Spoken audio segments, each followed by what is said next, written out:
My name is Layla Bennett. I am 32 years old, and on a Tuesday evening, 3 days before my wedding, my father called while I was standing in my workshop tying ribbon around the last of 14 flower arrangements. I picked up with my wrist because my hands were covered in soil. He said 6 words. "I won't be walking you in." I set the scissors down slowly, the way you set something down when your hands suddenly don't feel like your own. I said nothing for about 4 seconds. 4 seconds doesn't sound like much, until you're the one counting them. "Sienna says it would be too hard for her," he said. My sister, Sienna, 3 years older, 2 kids, and apparently still the center of every decision my parents make, including mine. "She's going through a difficult time, Layla. Her marriage, you know how it is." I did know, but this was my wedding, not hers. 10 minutes later, right on schedule, my mother called to finish the conversation my father had started. "Walk alone. Modern brides do it all the time. It's actually quite powerful if you think about it," she said. Powerful, the way people say fine when nothing is fine. I hung up, walked to the porch, sat on the top step and stared at the garden I had planted the first spring I moved into this house. Hydrangeas along the fence, lavender by the path, a dogwood I planted 4 years ago that was now taller than me. 48 hours later, 200 people would turn around when those venue doors opened. And the man standing beside me would not be my father. Have you ever had someone choose another person's comfort over the most important day of your life? Stay with me, because what happened next changed everything. I grew up in a small town in Connecticut where everyone knew your address but not your name. My sister Sienna was the celebrated one. Honor roll. Debate team. Piano recitals where my parents sat front row with the camera and shining eyes. My father introduced her at neighborhood gatherings the same way every time. "This is Sienna.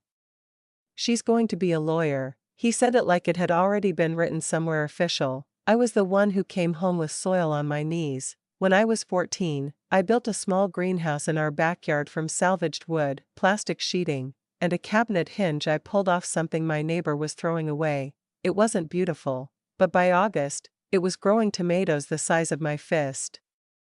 That same year, my school science fair fell on the same Saturday as Sienna's regional spelling competition. I entered my greenhouse project. Heirloom seeds. Controlled soil levels. A daily growth journal with hand-drawn observations. I won first place. My father walked in 40 minutes after the judging ended. The chairs were already being stacked. "Sorry, kiddo, her event ran long." He glanced at the blue ribbon on my board. My parents combined the celebrations into one dinner at a restaurant downtown. 3 speeches were given that evening. All 3 were about Sienna.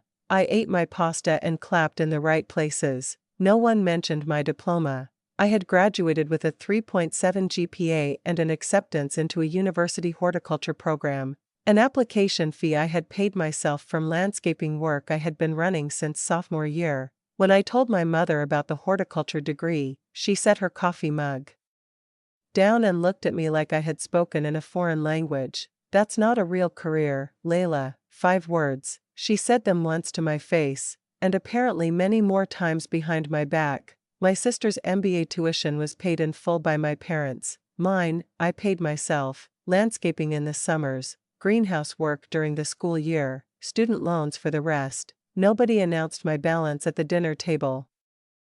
"Good job," the way you say it to a stranger's child. Then he checked his phone. That greenhouse stayed in our backyard for 9 years. I repaired the hinge twice, replaced the sheeting once. My mother called it an eyesore. My father never mentioned it at all, but it kept growing tomatoes every summer, whether anyone noticed or not. My high school graduation fell the same week Sienna received her acceptance to a prestigious MBA program.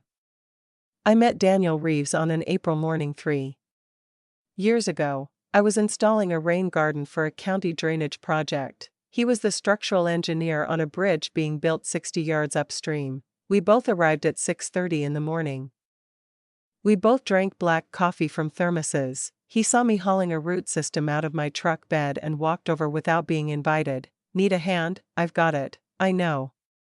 But my coffee's gone and I'm bored." That was the first real sentence Daniel ever said to me.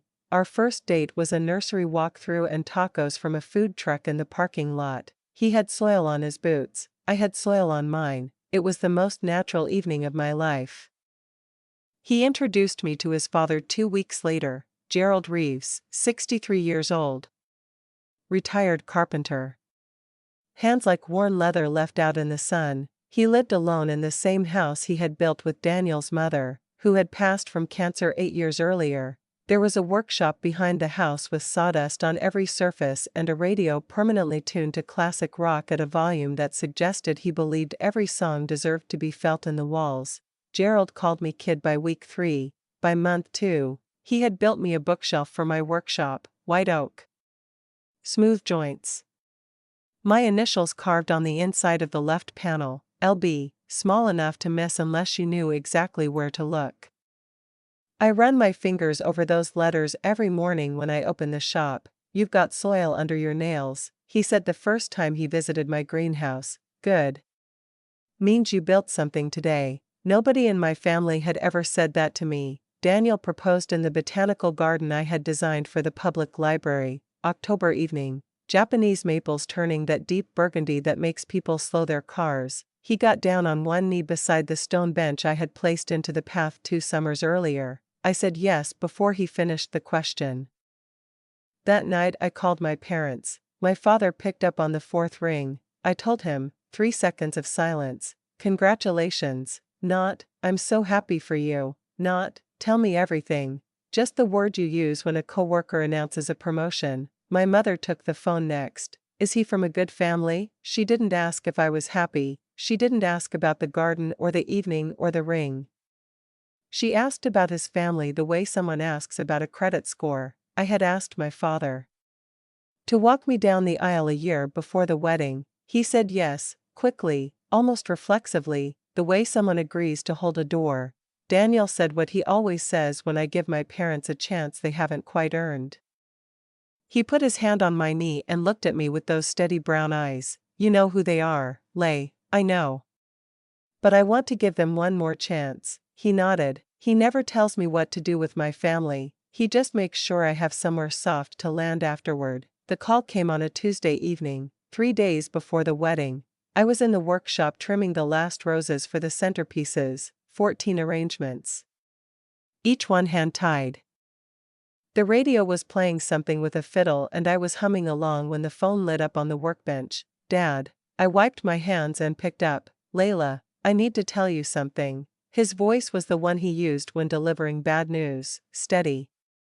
Detached. I'm not going to walk you down the aisle. The scissors were still in my other hand. I set them down slowly. Sienna says it would upset her. Dad, Sienna is not getting married. I am, she says watching me give you away would be too painful right now.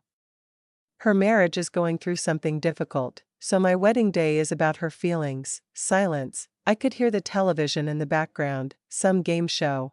I asked him one question, the only one that mattered. Did she threaten you with the children again? More silence. Then his voice dropped lower. She said if I walked you, she wouldn't bring the kids to Christmas. There it was, the same lever she had been pulling for years, and he had been folding to every single time. His grandchildren traded for his daughter's wedding day, and he chose the trade without hesitating. Okay, Dad, Layla, please understand, okay. I hung up, picked up the scissors, finished the 14th arrangement. My hands didn't shake. I wanted them to. Shaking would have meant I was surprised. I wasn't surprised. I was just finally done pretending I might be. Wednesday morning, 2 days before the wedding. Daniel made eggs the way I like them, scrambled with fresh chives from the windowsill pot he keeps alive for me because I somehow managed to overwater indoor plants while running a professional landscaping business. He set the plate down, sat across from me, waited. My dad isn't walking me. I heard you on the phone. He poured coffee. What do you want to do? Not, I'll fix this. Not, let me call them. Just, what do you want to do? That is Daniel. He doesn't rescue. He stands beside you and hands you whatever you need. I don't want to walk alone. Then you won't. He took a sip of coffee, set the mug down. Dad has been practicing his tie knot since the engagement. I watched him look it up online twice last Sunday. I smiled. First one in 12 hours. I can't ask Gerald to do that. It's too much. Lay, that man built you a bookshelf he didn't have to build. He drives 40 minutes on Saturdays to fix things in your workshop without being asked. He set a place for you at Sunday dinner 2 months after we started dating and has never removed it. I stared at my eggs. He's been waiting, Daniel said quietly. He just didn't want to overstep. Something cracked open in my chest, not pain, something warmer, the realization that the person I needed had been there for 3 years, showing up every single time my own father had not. Okay, I said, I'll ask him today. I drove to Gerald's house that same morning. He lives on a quiet road in a small town 40 minutes from mine. Brown shingled house. A porch he rebuilt himself in 2019. A garage that smells like cedar and linseed oil. The radio in his workshop plays classic rock at a volume that says he believes good music should live in the walls of everything he builds. He was sanding a rocking chair when I pulled in. Teak. Beautiful grain. He was in his work apron, sawdust permanently settled into the fabric like a second texture. I stood at the garage entrance for a full 10 seconds before he looked up. Hey, kid. He blew dust off the armrest. Coffee's on inside, Gerald. He must have heard something in my voice, because he set the sandpaper down immediately, turned to face me, wiped his hands on the apron. My dad backed out of walking me down the aisle. He didn't say, I'm sorry. He didn't ask why. He didn't shake his head or offer an opinion about my father or my family or what any of it meant. He just looked at me with those steady gray eyes, the same eyes Daniel has, and said 5 words. When do you need me? That was it. That was the whole thing. No hesitation. No. Are you sure? No. Let me think about it. The man was sanding a chair, and the next breath he took was offering to walk me into my future like it had already been on his calendar. Saturday. 1 o'clock. I'll be there at noon. He picked the sandpaper back up, started sanding again, then, quieter. Kid, I've been waiting for someone to ask. I cried in the car on the way home. First time all week. Thursday afternoon, a knock at my front door. Ruth Calloway, 68 years old. Silver hair. Retired school teacher. 3 doors down from my parents' house and my late grandmother Eleanor's closest friend for over 40 years. She was standing on my porch holding a yellowed envelope. Your grandmother asked me to give you this, she said. The week before she passed, she told me to hold it until you were getting married. Ruth's eyes were wet. I've been carrying it for 11 years, Layla.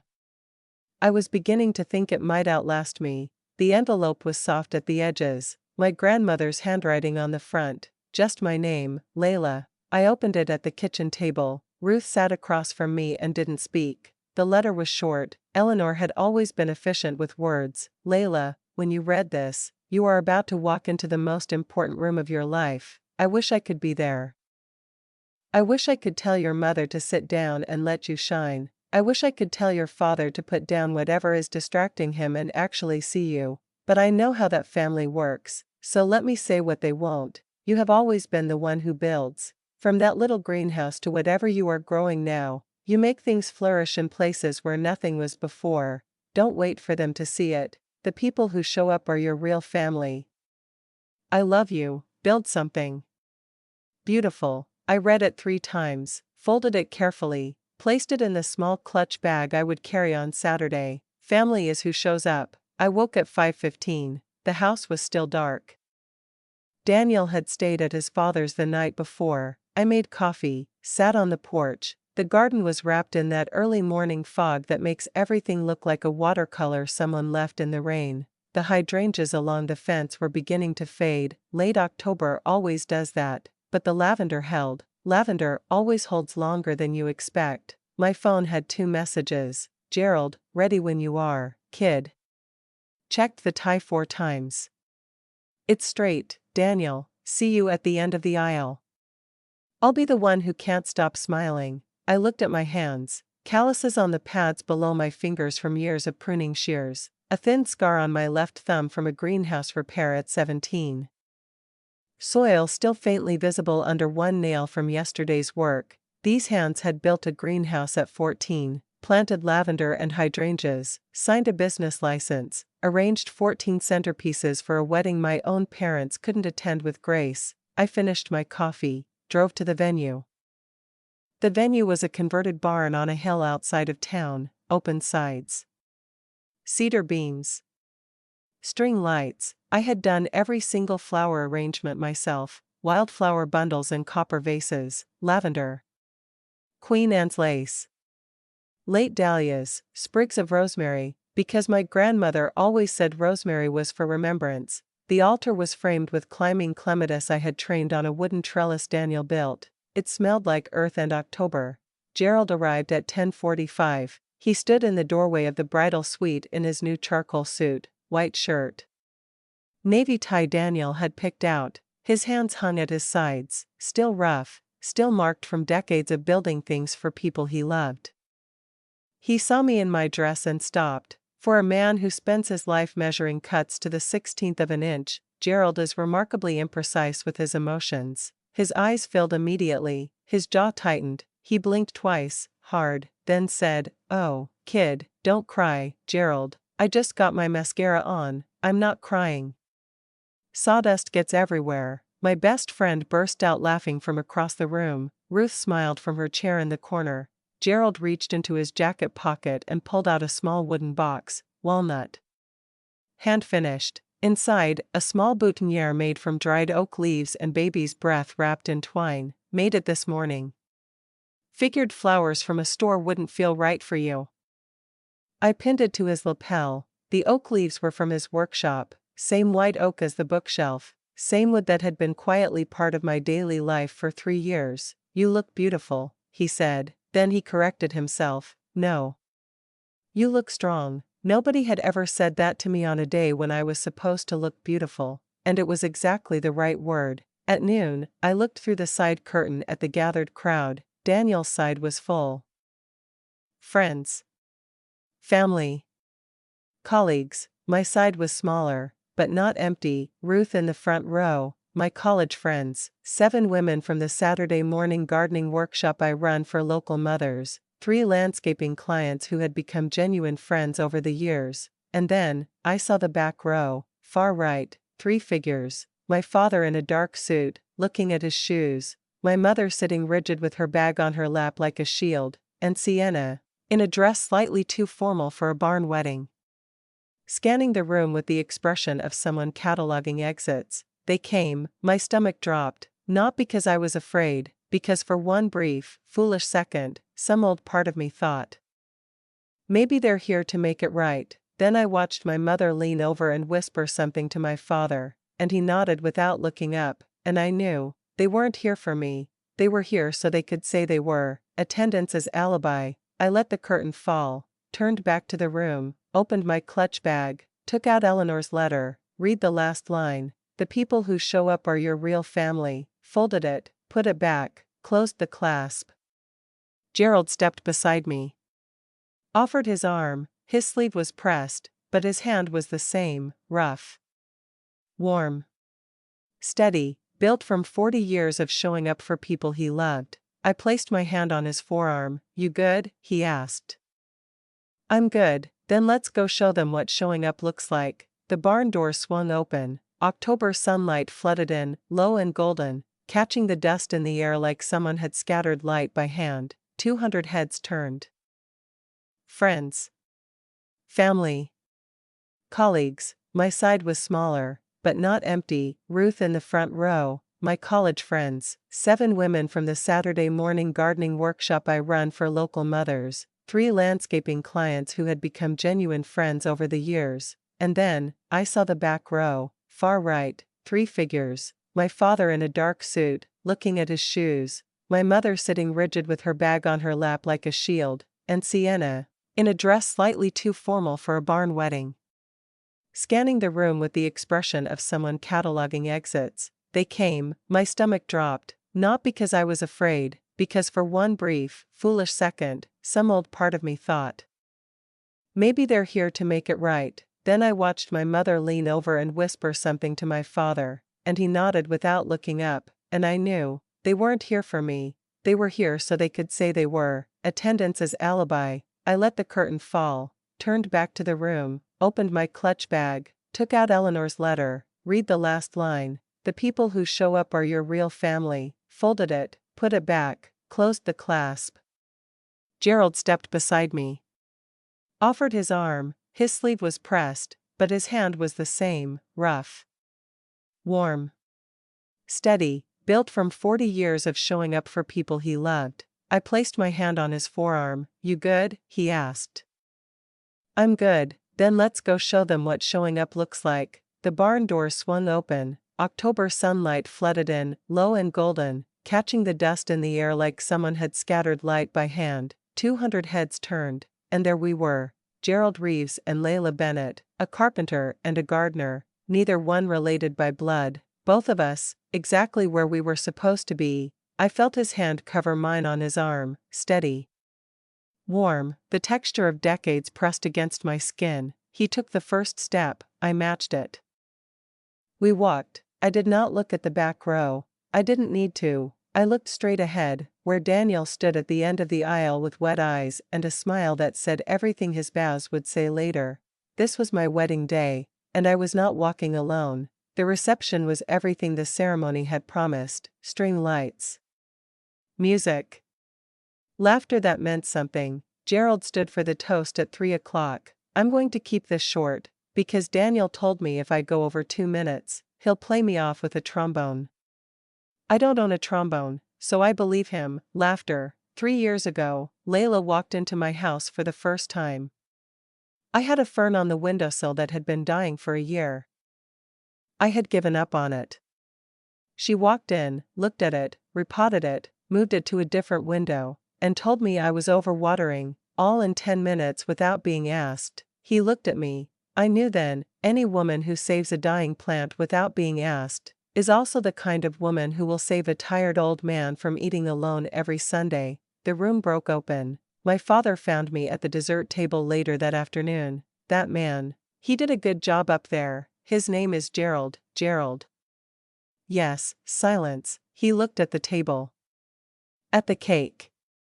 At anything that wasn't my face. I wanted to say I'm sorry. I looked at him, not with anger, not with forgiveness, just the clear, steady gaze of someone who has spent 32 years watching a man choose the easier path. Sorry that you missed it? I said, or sorry that everyone saw. He flinched. The small kind, that only happens when someone says out loud what you've been thinking for 3 days. Before he could answer, my mother appeared at his elbow, guiding him away the way she always guides him. Richard, come sit down. She leaned toward me as she turned him, voice low. Controlled, don't make a scene, Layla. I picked up the cake knife, set a slice on a plate. I'm not making a scene, Mom. I'm cutting cake. She walked away. He followed. He always follows. A letter arrived 10 days after the wedding, handwritten. My father's penmanship, small, tilted, the handwriting of a man who learned to write when schools still used ink. Not a text. Not a call, a letter. With a stamp. I opened it alone in the workshop, standing next to the bookshelf Gerald built 3 years ago. Layla, I should have walked you down that aisle. I knew it when Sienna asked me not to. I knew it when your mother told me it would be fine. I knew it when I sat in the back row and watched another man do what I was supposed to do. I chose wrong. I have been choosing wrong your whole life, and telling myself it was easier. It wasn't easier. It was just cowardly. I let your sister use those children as a wall between us. I let your mother convince me that keeping the peace was the same as being a good father. It wasn't. Keeping the peace meant keeping you at a distance, and I did it because I was afraid of what would happen if I pushed back. Gerald earned what I threw away. He showed up. I didn't. I don't expect you to forgive me.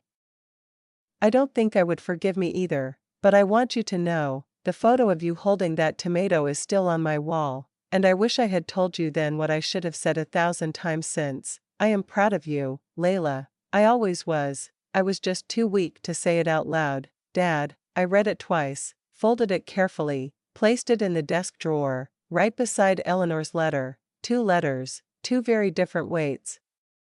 I didn't reply. I used to believe family was the people you were born to, The ones who share your blood, your name, your dinner table. I don't believe that anymore. Family is the man who drives 40 minutes on a Saturday to fix a hinge you didn't ask him to fix.